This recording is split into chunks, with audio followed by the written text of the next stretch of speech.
Hello' students, আগৰ আমি যিবিলাক ক্লাছ কৰি আছোঁ সেইটো হৈছে আমাৰ ৱেবছাইট ডিজাইনিঙৰ ক্লাছ আৰু এটা নতুন কোৰ্চ আৰম্ভ হৈছে আজিৰ পৰা। সেইটো হৈছে ফটোশ্বপৰ ক্লাছ। চ' যিবিলাকে ফটোশ্বপ শিকিব বিচাৰে বা নিজৰ প্ৰফেশ্যন আৰম্ভ কৰিব বিচাৰে ফটোশ্বপৰ জৰিয়তে গ্ৰাফিক ডিজাইন শিকিব বিচাৰে, তো সেইবিলাকৰ কাৰণে বহুতে ভাল খবৰ, কাৰণ আজিৰ পৰা আমি ফটোশ্বপৰ এই নতুনকৈ কোৰ্চটো আৰম্ভ কৰিছোঁ। ইয়াতে আমি গোটেইখিনি কভাৰ কৰিম। কেনেকৈ এখন আমি পাছপৰ্ট বনাব লাগে, কেনেকৈ আমি মেট পেইণ্টিং বনাব লাগে, কেনেকৈ আমি গ্ৰাফিক ডিজাইন বনাব লাগে, লগো কেনেকৈ ডিজাইন কৰিব লাগে, এভৰিথিং আমি এই ফটোশ্বপৰ কোৰ্চত আমি কভাৰ কৰি ল'ম। আজিৰ এই ক্লাছত আমি বিশেষকৈ আলোচনা কৰিম কেনেকৈ এটা নতুন ডকুমেণ্টছ ল'ব লাগে আৰু টুলছবিলাকৰ কিছু থুলমূলভাৱে চিনাকি হ'ম। গতিকে যিবিলাক ছাত্ৰ ছাত্ৰী নতুন আমাৰ এই চেনেলত, প্ৰথমতে এইটো চেনেলটো লাইক কৰিবলৈ নাপাহৰিব, ছাবস্ক্ৰাইব কৰিবলৈ নাপাহৰিব আৰু যিবিলাকক প্ৰয়োজন বুলি ভাবে সিহঁতৰ সৈতে শ্বেয়াৰ কৰিব। এতিয়া কথাটো হ'ল, যেতিয়া আমি ফটোশ্বপ অ'পেন কৰোঁ, অ'পেন কৰাৰ লগে লগে আমি ইয়াতে দেখা পাওঁ যে ফাইল, এডিট, মেনু, ইমেজ এই গোটেইখিনি দেখা পাওঁ। কিন্তু তাৰ আগতে এটা মই ইম্পৰ্টেণ্ট কথা কওঁ। বহুতে হয়তো ফটোশ্বপৰ বিভিন্ন ধৰণৰ ভাৰ্চন ইউজ কৰে। কিছুমান CS6, কিছুমানে CS7, কিছুমানে CC ইউজ কৰে। চ' আমি এইটো পুৰণা অকণ ভাৰ্চন CS6 হয়তো ভাবোঁ প্ৰত্যেকৰে আছে, আৰু যিবিলাকৰ নাই তলৰ কমেণ্ট বক্সত কমেণ্ট কৰিলে হ'ল। আমি কেনেকৈ ডাউনলোড কৰিব লাগে, প্ৰচেছটো ফ্ৰীলি পাব, তাৰ বিষয়ে মই জনাবলৈ যত্ন কৰিম। এতিয়া আমি চাম যে আমি মেনু বাৰত যাই কেনে এটা নতুনকৈ ডকুমেণ্টছ এটা ল'ব পাৰোঁ আৰু কেনেকৈ আমি টুলছবিলাকৰ ব্যৱহাৰ কৰিব পাৰোঁ। ঠিক আছে, প্ৰথমে আমি ফাইলত যাম। ফাইলত যোৱাৰ লগে লগে ইয়াতে নিউ বুলি এটা অপশ্যন আহিব, যিটো আমি শ্বৰ্টকাট Ctrl+N বুলিও দবাব পাৰোঁ। তোমালোকে এটা কথা মনত ৰাখিবা, যেতিয়া আমি শ্বৰ্টকাটৰ কথা কৈছোঁ তেতিয়াহ'লে অতি সোনকালে, অৰ্থাৎ আমি এই ছুইচটো, অৰ্থাৎ ইয়াতে আমি কামাণ্ড নমৰাকৈ আমি Ctrl+N দবালেও একেটা পেজে অ'পেন হ'ব। ঠিক আছে, চ' Ctrl+N আৰু ইয়াতে নিউ দবোৱা কথাটো একেটাই মানে। চ' যেতিয়া আমি Ctrl+N দবাম, এনেকৈ এটা পেজৰ ডকুমেণ্ট বক্স খুলিব, আৰু এই ডকুমেণ্ট বক্সত আমি ৰিচাইজ কৰিব পাৰোঁ। পেজবিলাক আমি ৰিচাইজ কৰিম কেনেকৈ, যে আমাক যদি ইয়াতে প্ৰিচেটছ কিছুমান অলৰেডি দিয়া আছে, যেনেকৈ ডিফল্ট ফটোশ্বপ চাইজ বা US paper, international paper, photo, web, এনেকৈ যিবিলাকৰ আমাৰ যিটো পাৰপ'জ আমি এখন ডিজাইন বনোৱাৰ, সেই অনুযায়ী আমি একোটা ইয়াৰ প্ৰিচেট চিলেক্ট কৰিব পাৰোঁ।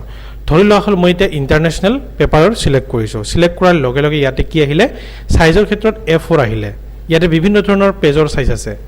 তোমালোকে হয়তো নাজানা যে আচলতে পেজবিলাকৰ প্ৰত্যেকৰে চাইজ অনুযায়ী নামবিলাক বেলেগ বেলেগ কৰা হয়। যিবিলাকে জানে সেইবিলাকৰ কাৰণে ভাল খবৰ। আৰু ইয়াতে A4 চাইজ মানে হৈছে কি, যদি আমি উইথটো চাওঁ 210 মিলিমিটাৰ, আমি এইটোক ইঞ্চিটো কৰিব পাৰোঁ বা এইটো আমি পিক্সেলতো কৰিব পাৰোঁ। চ' এনেকৈ আমি যিকোনো পেজবিলাকৰ ৰিচাইজ কৰিব পাৰোঁ, আৰু ৰিচাইজ আমাৰ নিজৰ পেজৰ অনুযায়ী হ'ব। ধৰি লোৱা হ'ল আমাক এটা ডাঙৰ আই কাৰ্ড এখন বনাব দিছে, বা বেনাৰ বনাব দিছে এখন, বা পোষ্টাৰ বনাব দিছে। গতিকে বেনাৰ হওক, পোষ্টাৰ হওক, আই কাৰ্ড হওক, এইবিলাকৰ চাইজ প্ৰত্যেকৰে বেলেগ বেলেগ হয়।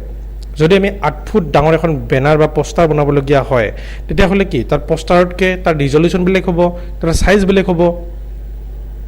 ঠিক একেদৰে আমাক যদি এখন ভিজিটিং কাৰ্ড বনাব দিয়া হয়, তেতিয়াহ'লে তাৰ চাইজটো বেলেগ হ'ব। গতিকে আমি নিজৰ যিটো আমাৰ ডিজাইন পাৰপ'জ হ'ব, সেই অনুযায়ী আমি ইয়াতে ৰিচাইজ কৰি ল'ম। চ' এতিয়া আমি A4 চাইজ ধৰি লৈছোঁ। তাৰপিছত ইয়াতে আমাৰ বেকগ্ৰাউণ্ড যিটো কালাৰ হ'ব সেইটো আমাৰ হোৱাইট ৰাখি দিছোঁ। ঠিক আছে, এতিয়া ইমেজ চাইজ যিটো দিয়া হৈছে, যদি আমি এই ফাইলটো অ'কে কৰি দিওঁ, তেতিয়াহ'লে ইমেজ চাইজত 24 MB দেখাই আছে। চ' এডভান্স ছেটিঙত আমি এতিয়া যাবলগীয়া নাই। প্ৰথমতে আমি এইখিনি কথাই বুজি ল'লে হ'ল। চ' এইখিনি কথাই বুজি ল'লে হ'ল। প্ৰথমতে আমি পেজবিলাকৰ চাইজ আমি মেনশ্যন কৰি ল'ব লাগিব আৰু অ'কে কৰিব লাগিব।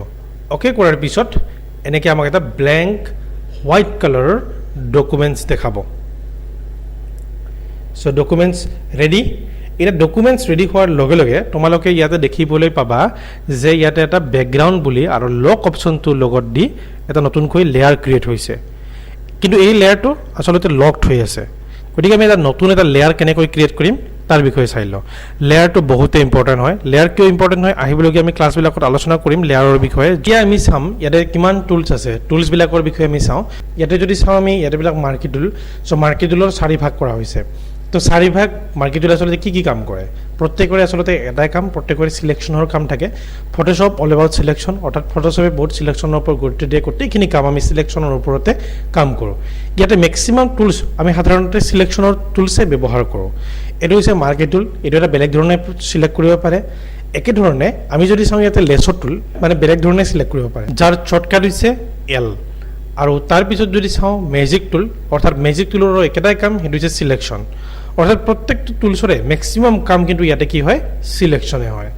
তাৰপিছত আহিলে ক্ৰপ টুল, যিবিলাকে আমি এই পেজখন ক্ৰপ কৰিবলগীয়া হ'লে, কাটিবলগীয়া হ'লে বা সৰু কৰিবলগীয়া হ'লে, ৰিচাইজ কৰিবলগীয়া হ'লে আমি ক্ৰপ কৰিব পাৰিম।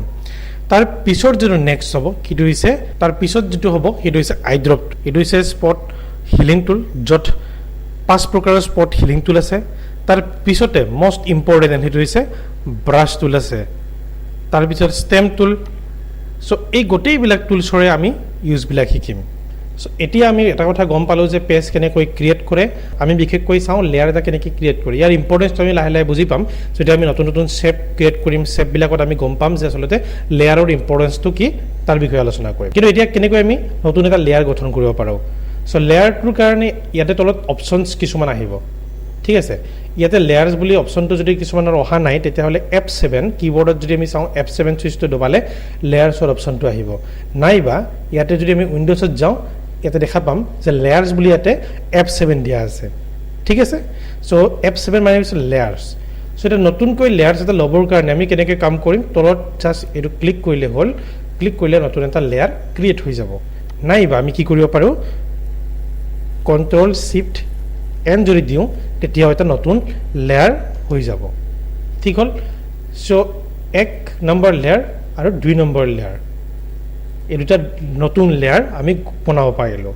এতিয়া লেয়াৰৰ নামবিলাক আমি কেনেকৈ থ'ম। লেয়াৰৰ নামবিলাক থ'বৰ কাৰণে জাষ্ট আমি ইয়াতে ডাবল ক্লিক কৰিম। ডাবল ক্লিক কৰি DEMO01 এটা ডেমো হ'ব পাৰে।